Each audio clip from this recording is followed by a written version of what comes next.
Salut tout le monde, j'espère que vous allez bien. On se retrouve aujourd'hui dans une nouvelle vidéo pour un maquillage ensemble.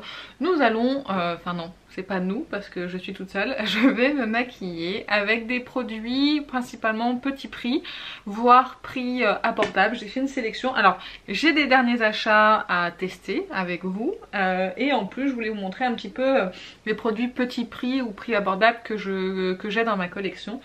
Comme ça permet de faire un petit point et peut-être de découvrir des produits vraiment à petit prix. Alors ne faites pas attention à cette coiffure, personne n'a voulu coopérer ce matin. Avant de commencer l'application des produits, n'hésitez pas à liker la vidéo si jamais ce genre de vidéos comme ça, crash test, application make-up, get ready with me, enfin c'est un petit peu un mélange de beaucoup de choses vous plaît, donc n'hésitez pas à la liker. Et bah si jamais vous n'êtes pas abonné, bah qu'est-ce que vous attendez? Je ne sais pas. Alors j'ai déjà fait mes sourcils, je le fais avec le crayon Kiko, je vous le mettrai de toute façon en barre d'infos. C'est un petit prix, il coûte 5,95 € je crois. Donc pour moi c'est un petit prix pour un crayon sourcil. Il est pas rétractable mais bon c'est pas non plus une catastrophe. Sur les yeux au niveau de la base c'est pas une base petit prix parce que je n'ai pas 50 bases en même temps, j'en ai qu'une seule. Là je viens de finir ma primer potion et j'ai décidé de tester la Hourglass. Donc on n'est pas du tout dans le thème petit prix. Mais bon, tant pis, c'est pas grave, il faut que je la teste de toute façon et j'aime pas acheter 50 000 bases en même temps, surtout si celle-ci elle convient, elle fera l'affaire jusqu'au bout et j'utiliserai jusqu'au bout. Donc ça je vous en reparlerai dès que je l'aurai testé parce que là je l'ai appliqué pour la première fois aujourd'hui. J'ai poudré ma base avec un fard à paupières Too Faced et nous allons tester ensemble une palette de chez Révolution qui est cette magnifique palette composée uniquement de fards lumineux, tout ce que j'aime, qui est celle-ci et je l'ai vue sur la chaîne de la loge de Gabriel et du coup ses make-up, ses swatchs, son avis m'a donné envie de craquer. Elle coûte 12,99 €, je l'ai achetée sur le site Beauty Bay et je crois qu'elle doit être disponible de toute façon sur le site de la marque, hein. J'ai pas vérifié mais c'est vrai que elle est plutôt sympa pour le prix, j'espère qu'elle va me convenir. Celle-ci c'est la Euphoric Foil Sparkle Up de chez Révolution. En creux de paupière je vais appliquer un bronzer dont je vous reparlerai juste après et après on appliquera donc les fards ensemble. Donc je vous ai dit que j'utilisais un bronzer de chez Révolution, j'espère qu'il va être assez marqué pour que ça puisse marquer un petit peu mon creux.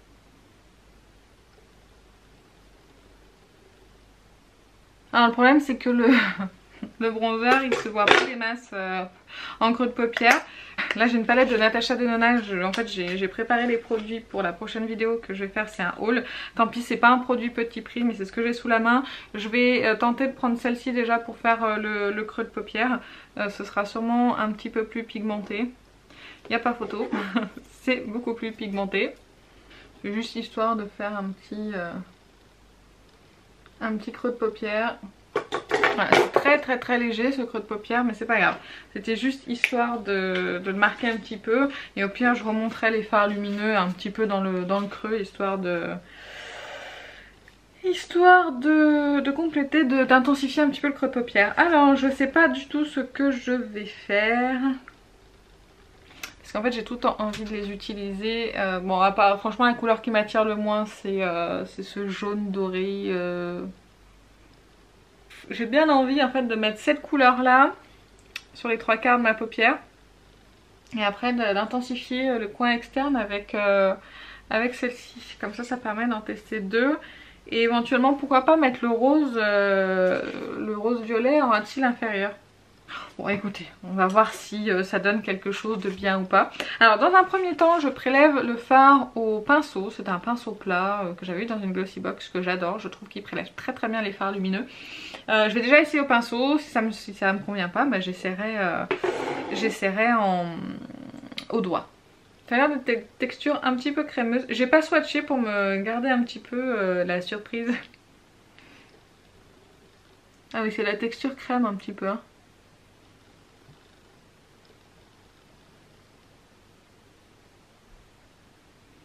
Au pinceau ça marche pas trop mal. Je vais reprendre au doigt pour voir si c'est plus opaque. Au doigt c'est légèrement plus opaque qu'au pinceau. Mais je trouve qu'au pinceau c'est pas mal c'est pas mal du tout. Franchement c'est pas mal du tout. On va prendre la teinte donc qui est juste à côté pour mettre sur le reste de la paupière. Je vais d'abord faire mon deuxième œil mais hors caméra. Je trouve aussi que le fard s'étire mieux au doigt. Parce que ça chauffe un petit peu la matière, un petit peu crémeuse je trouve, et du coup c'est vrai qu'au doigt ça se réchauffe un petit peu et c'est plus facile à étirer en fait sur la paupière par rapport au pinceau. Alors hop, je prélève la seconde teinte au pinceau. Ouais, là c'est compliqué, je suis obligée d'y aller au doigt. Je déteste me maquiller au doigt. Donc cette teinte est très jolie.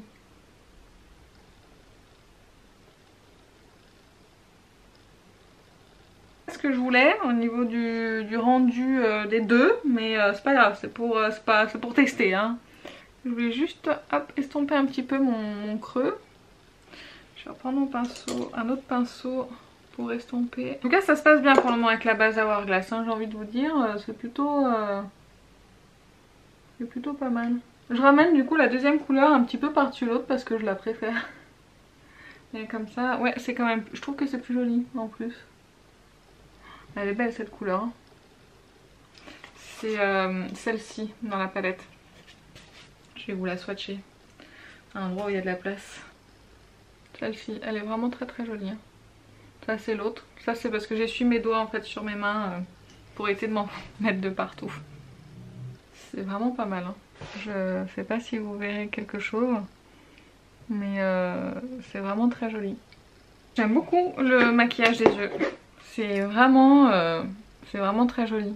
C'est au teint, parce que j'ai des produits aussi à vous parler au niveau du teint. Mais pour le moment, de ce que je peux en dire de cette palette, des deux fards que j'ai appliqués, j'aime beaucoup cette teinte là. Elle est vraiment très belle, c'est vraiment tout ce que j'aime. Et l'autre teinte aussi est plutôt jolie, mais c'est vrai que j'aime bien le rendu sur la paupière. Ça se passe bien pour le moment avec la base Hourglass. Vraiment ça se passe super bien sur la paupière. Pour le moment c'est pas mal du tout. Alors au niveau du teint, je vais vous parler de cette base là de chez Yves Rocher. C'est la primer base peau parfaite, prépare et illumine le teint. Sans silicone, sans alcool et sans parabènes. Je l'ai utilisée je crois une fois depuis que je l'ai et donc j'ai pas d'avis dessus. Ça va me permettre de la redécouvrir. Pour moi c'est un prix abordable si vous avez une promotion chez Yves Rocher, sinon elle est chère. Mais j'ai que, enfin des bases j'en ai pas 50 donc... Vous savez pas de quoi vous parlez, sinon elles sont toutes chères en fait. Les autres bases que j'ai une marque Jacob et la MAC. Donc pareil les bases comme je vous ai dit j'en ai pas 50. Excusez-moi on a été interrompu, j'avais un technicien pour ma box qui est tombée en panne hier mais ça a duré quelques heures et du coup ils sont quand même venus pour vérifier. Donc voilà, j'en étais à l'application donc de cette base que j'ai appliquée. Alors elle est lumineuse, on peut pas lui enlever ça.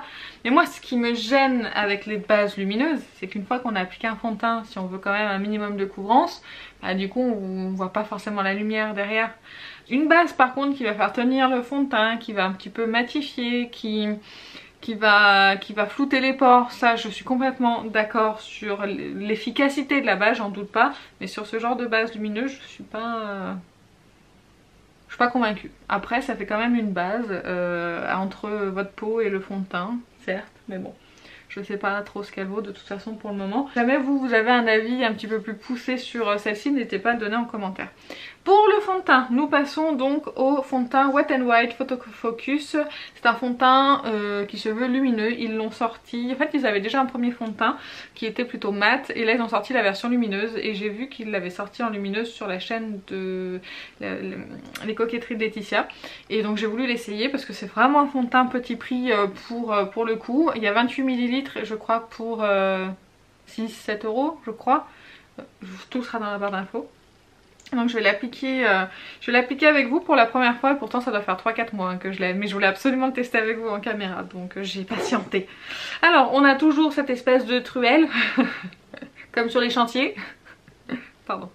Voilà, moi je mets directement là. Je pense que la teinte est un petit peu claire par rapport à mon teint un petit peu hâlé, parce que cette année je sais pas ce qui s'est passé, j'ai bronzé. Bon par contre il sent pas très bon comme l'autre, ça c'est sûr. Je l'applique à l'éponge Beauty Blender C'est trop clair. Je vais être un cadavre. On va attendre l'hiver pour pouvoir utiliser celui-ci. Je vous ai pas dit la teinte d'ailleurs, c'est la Nude Ivory. Je crois qu'ils ont 3-4 teintes. Parce que j'avais une autre teinte, c'était la teinte du dessus je crois sur l'autre fond de teint. Et elle était vraiment, mais vraiment foncée. Enfin vraiment, elle était un petit peu trop foncée. Bon là c'est un tout petit peu trop clair. C'est moi ou il s'étale mal? C'est moi où il sèche instantanément et du coup c'est super dur à appliquer. C'est vilain. Je vais mettre la dose de bronzer, moi je vous le dis, hein, pour ressembler à quelque chose. J'aime pas son rendu sur la peau. Alors c'est peut-être parce qu'il est trop clair. Ça c'est fort possible. Laetitia, est-ce que tu l'as testé? Si tu passes par là, s'il te plaît. Tu peux me dire ce que tu en penses. J'ai dû louper la vidéo où tu le testes. Tu veux bien me dire dans quelle vidéo tu le testes? Bon, en dehors du fait qu'il soit clair, c'est vraiment très moche, on est d'accord. Mais je trouve que c'est pas... En fait il se voit mais vraiment beaucoup sur la peau. Je trouve pas uniforme à l'application. Alors je vais essayer d'en appliquer sur les zones où ça va pas bien marcher. Ou est-ce que c'est un fond de teint qui s'applique au pinceau? Je ne sais pas. Je trouve vraiment pas joli. Cette tête. C'est la première fois que j'applique un fond de teint aussi clair je crois pour moi. Même en hiver je pense qu'il sera beaucoup trop clair. Il se voit sur la peau. Il fait ressortir le duvet et tout. Bah, je vous dis c'est peut-être parce qu'il est trop clair aussi. Mais je trouve qu'il est sec sur la peau pour un fond de teint lumineux. Je suis pas très contente hein. Ouais donc là franchement premier abord j'aime pas. Ok encore une fois la teinte elle est claire. Je trouve qu'il se voit sur la peau, il fait ressortir le duvet que j'ai ici sur les joues. Et je trouve sec sur la peau. Après lumineux, pas non plus, un truc de fou quoi. Bon on va passer à l'anti-cerne, c'est aussi un anti-cerne de chez Wet n Wild. Concealer Photo Focus en teinte ivoire clair. Là lui au niveau de la teinte ça va parce que c'est un concealer que j'utilise très régulièrement. Donc au niveau de la teinte, lui je sais que ça va. Alors c'est un concealer qui est très bien, qui file pas trop dans les plis je trouve. C'est juste qu'il manque un poil de couvrance. Par contre il est vraiment bien, il est crémeux, il est vraiment sympa comme anti-cerne. Il lui manque juste un petit poil de couvrance pour être vraiment au top du top. Mais vous voyez en 2 secondes il s'est étalé. Je me fais peur dès que je me vois. En fait il met vraiment, on met 2 secondes à l'étaler, il file quasiment pas dans les plis, c'est vraiment pas mal. Je vais pas poudrer ni le fond de teint ni l'anti-cerne parce que le fond de teint j'ai pas du tout envie de le poudrer. J'aurais plutôt envie de l'humidifier parce que je le trouve vraiment sec sur la peau. Par contre l'anti-cerne vraiment je le trouve lumineux, je le trouve sympa. Si vous n'avez pas non plus des grosses cernes bien marquées, vous voulez juste apporter un petit peu de lumière à votre contour des yeux, moi franchement je le trouve vraiment sympa. On va passer au bronzer vite parce que j'ai pas envie de rester avec cette tête là encore pendant très longtemps. Je vais appliquer un bronzer qui n'est pas hyper bien pigmenté mais je pense que du coup sur ma peau très pâle ça va bien fonctionner. Il s'agit du bronzer Reloaded de chez Révolution en teinte Holiday Romance. J'adore ce bronzer, c'est un bronzer qui se veut lumineux. Je vais vous le montrer un petit peu plus près. J'adore cette gamme de bronzer là franchement. J'aime bien en fait toute la gamme Reloaded comme ça. J'ai plusieurs produits de cette gamme là. J'ai 2 blushs, un highlighter et le bronzer. C'est vraiment des produits que je peux que vous recommander. C'est pas le produit le plus pigmenté du monde. Mais je trouve que il est lumineux, ils se font bien à la peau. J'espère que ça va bien marcher sur le fond de teint. Ouais, je trouve qu'ils sont bien à la peau, j'aime bien la teinte. Est-ce que j'en mets sur tout le visage du bronzer histoire de récupérer semblant de vie. Donc en fait le problème c'est que là le fond de teint lui rend pas justice au bronzer, c'est dommage. Parce que c'est vraiment un très joli bronzer, très subtil hein. Par contre hein, vous n'attendrez pas un truc de fou hein, au niveau de la pigmentation. Mais moi les bronzers trop pigmentés j'aime pas. Parce qu'après je me trompe et je me retrouve avec des taches. Je suis déjà un petit peu moins blanche. En fait dans la vraie vie en dehors de la caméra c'est pas si blanc que ça hein, rassurez-vous. Je ne suis pas si blanche que ça. Je suis hyper fan de ce bronzer. Je sais pas si vous verrez comme moi, mais je sais pas si vous verrez, mais le bronzer il est vraiment fondu à la peau. Et avec d'autres fonds de teint c'est un petit peu mieux. Alors par contre au niveau de la couvrance du fond de teint, je sais pas si vous verrez, mais ici j'ai des boutons, il les a pas du tout couverts. Hein. Mais à quoi sert-tu? On se le demande. On va passer au blush, donc les Reloaded. Alors j'avais ce blush là, qui est le blusher Reloaded Peach Bliss, qui est cette magnifique teinte que j'aime beaucoup. Je trouve que ça flatte vraiment très très bien mes joues, ça donne vraiment bonne mine, c'est vraiment très agréable. Et j'ai acheté ça. C'est la teinte Coral Dream. Je l'ai acheté en même temps que la palette Révolution. Alors la couleur sur le site elle était moins flash que ça bien évidemment.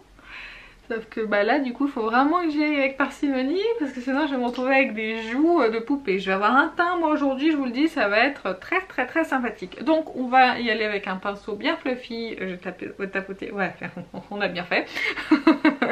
J'ai tapoté très très très légèrement dans le pan. Ça c'est un produit, ça vous dure toute une vie. Alors autant celui-ci bah, il est plus clair, forcément un peu moins pigmenté, donc du coup vous avez moins de chances de vous planter. Bah alors celui-là faites super gaffe quoi, parce que bon quand même si je l'étale comme ça, ils s'étalent bien, ils sont bien la peau hein. Vraiment ça fait pas de démarcation ni rien du tout. Déjà que j'ai un fond de teint qui est hyper clair, oh là là j'en ai rajouté, je sais pas pourquoi j'ai fait ça. Si vous pouvez me dire pourquoi j'ai fait ça, je sais pas. On va passer à l'highlighter qui est le Reloaded, celui-ci j'en ai beaucoup parlé. C'est le Reloaded Highlighter Just My Tip. Donc qui est ce magnifique highlighter dans les tons de rose. Je trouve vraiment très très joli. Regardez, pour la peine je vous fais un swatch. Regardez comme c'est beau. Ils ont plein de teintes différentes et celui-là je le trouve vraiment mais magnifique. J'ai pas pris de pinceau pour l'appliquer. Bon, je vais l'appliquer au doigt, je vais l'appliquer à l'éponge. Qu'elle est bête. Oui, il ne faut pas beaucoup parce que sinon après vous vous retrouvez avec un highlighter qui se voit à des kilomètres. On va repasser la palette, donc je vais vous zoomer un petit peu pour votre plus grand plaisir. On va passer donc au ras de cils inférieur et je vais appliquer cette teinte là. Je vais d'abord appliquer pour rejoindre je vais y arriver, l'externe avec le dessous. Je vais appliquer la même teinte que j'ai appliquée ici, là. Et est-ce que vous arrivez à comprendre ce que j'essaye de dire ? La dame essaye de communiquer avec vous. Et on va essayer de rajouter celle-ci avec un pinceau un petit peu plus précis, un tout petit crayon. Je dis pas que l'ensemble du maquillage est beau, parce que je suis pas sûre que ça aille tout ensemble. Mais en tout cas les teintes elles sont vraiment très très métalliques. Et moi c'est tout ce que j'aime, ce genre de teinte là. Mais écoutez ça s'est plutôt bien comporté. Je trouve que c'est plutôt très joli comme ça. Ouais c'est plutôt sympa. Vraiment la palette je suis quand même assez convaincue hein, par ce que je vois. Je vais appliquer une dernière teinte de la palette. Je pense que ça sera celle-ci en coin interne pour essayer de faire un petit coin lumineux. Mais écoutez en coin interne ça fonctionne plutôt bien. J'ai utilisé 4 teintes de la palette et les 4 teintes pour moi sont plutôt convaincantes. Je suis floue, voilà, elles sont vraiment convaincantes. J'aime beaucoup ce que je vois, j'aime beaucoup métalliser comme ça des fards, je les trouve vraiment très beaux. Allez, on va finir avec le mascara. Un mascara pour moi petit prix qui est vraiment excellent, c'est le 04 Volume Express Waterproof de chez Maybelline. C'est une brosse comme ça en picot. Alors je suis pas hyper fan des brosses en picot à la base, je préfère les brosses en poils naturels, mais celui-ci il tient vraiment super bien la courbure. C'est vraiment un excellent mascara waterproof si vous voulez quelque chose qui tienne la courbure. Alors au premier passage vous n'allez pas avoir des cils de dingue. Le premier passage moi il me sert surtout à faire la courbure, je laisse sécher et après j'applique une deuxième couche et là vous aurez un peu plus de volume. Et après sinon n'hésitez pas celui-ci à vous en servir comme base de mascara. Si vous avez un mascara qui tient pas trop la courbure mais que vous aimez bien son volume et qu'il allonge bien les cils, celui-ci vous le mettez en base, il vous tient la courbure et après vous pouvez appliquer un autre mascara par dessus sans problème parce que lui il ne fait absolument pas de paquet. Je me recourbe les cils comme à mon habitude avec le recourbe-cils de chez Sephora qui pour moi fonctionne à merveille. J'ai pas envie d'en acheter un autre, il coûte 15 € mais je crois que j'en achète un une fois par an. Ce mascara ça fait un petit moment que je l'utilise et je le rachète très régulièrement parce que son effet est vraiment vraiment excellent pour le prix. Je crois que je le paye entre 6 et 7 €. Même des fois il est en promotion en fait sur Amazon. Donc n'hésitez pas à aller jeter un oeil. Et si vous aimez les mascaras waterproof et que vous recherchez la courbure, bah, franchement allez-y, il est vraiment top top top. On va appliquer un peu de rouge à lèvres. Je vais mettre un gloss. Je vais mettre un gloss petit prix qui est le lip gloss de chez Cien. Je sais pas s'ils se vendent encore. Sinon vous avez d'autres options en prix on va dire abordable. Les rouges à lèvres Kiko sont vraiment très bien. Moi j'ai un de la gamme Velvet Passion. Celui-ci je l'aime beaucoup et je l'utilise très régulièrement. donc c'est la teinte 302. Et j'ai également un Powder Power, pareil de chez Kiko, en teinte numéro 02. Je crois que c'est peut-être celui-ci que j'ai appliqué aujourd'hui. J'ai appliqué les glosses par-dessus. Ces rouges à lèvres là, c'est dans le même genre que les Powder Kiss, je crois, de MAC. Je vais appliquer le gloss par-dessus. C'est vraiment un super gloss, il colle quasiment pas. Alors je vous recule un petit peu parce que ça sera moins vilain que de près. Je suis pas hyper fan de mon maquillage parce que clairement le fond de teint, bah, il est trop clair, hein, ça se voit. J'avais une autre vidéo à filmer derrière, mais je vous dis honnêtement, je vais pas filmer d'autres vidéos derrière. J'ai pas envie de filmer avec ce teint là. Ça fait vraiment cadavérique et ça fait un dirait que mes dents sont hyper jaunes. Du coup le rouge à lèvres ressort mal, enfin voilà, je suis pas hyper fan. J'aime beaucoup la palette. Si je devais résumer un petit peu les produits, les nouveaux produits que j'ai testés aujourd'hui, ce serait donc la palette, je l'aime beaucoup, je vais la réutiliser et vous redonner un petit peu plus de détails dessus quand j'aurai un maquillage qui me plaira un petit peu mieux que ce que je porte là. En attendant des teintes que j'ai testées, franchement j'aime beaucoup et j'aime beaucoup le métallisé, donc je suis servie avec cette palette, c'est vraiment pas mal du tout. Le fond de teint, vous l'aurez compris, je le réutiliserai pas, c'est certain. J'aime pas du tout son rendu, il me fait ressortir le duvet. Il est en fait en dehors de la teinte, parce que je pense que le duvet aussi se voit beaucoup à cause de la teinte parce que ça l'éclaircit. En dehors de la teinte, je le trouve trop sec sur la peau. Alors lumineux, oui, un petit peu. En plus là je l'ai pas poudré, donc oui effectivement il apporte un peu de lumière, mais il est trop visible sur la peau. En fait il marque vraiment la sécheresse de ma peau. Il est pas uniforme, je suis pas hyper fan, donc non, je vais pas le réutiliser et j'ai personne à qui le donner autour de moi, donc je pense que... Désolée pour lui, mais je pense qu'il va finir à la poubelle. C'est dommage pour un produit neuf, mais bon je vais pas le garder histoire de garder jusqu'à qu'il se périme, ça sert strictement à rien. Et comme je vous dis, personne autour de moi met du fond de teint, donc c'est compliqué. Après il y a ce blush là, bon, je me suis un petit peu plantée au niveau de la teinte parce que en fait j'adore ces blushs là, ils se fondent vraiment très bien dans la peau. C'est vraiment, ça donne bonne mine. Je suis ravie en fait du bronzer et du blush. Je sais que ce sont des bons produits pour du petit prix, mais c'est vraiment le fond de teint qui plombe tout en fait. Non, je vais peut-être aller me démaquiller le teint, refaire un petit truc vite fait pour pouvoir vous refilmer une autre vidéo, mais je peux pas rester comme ça, c'est pas possible. Mon mec il va rentrer, il va me dire mais t'es balède? Ça va pas?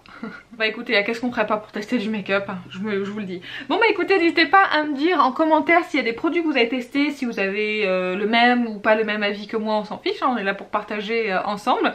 Bah écoutez, je vous attends en commentaire. Si vous avez testé ce truc, dites-moi ce que vous en pensez. Et au niveau de la palette, parce que vous aussi vous avez craqué, et qu'est-ce que vous en pensez? Et bah sur ce, écoutez, je vous fais plein d'énormes bisous et je vous dis à très bientôt. Salut!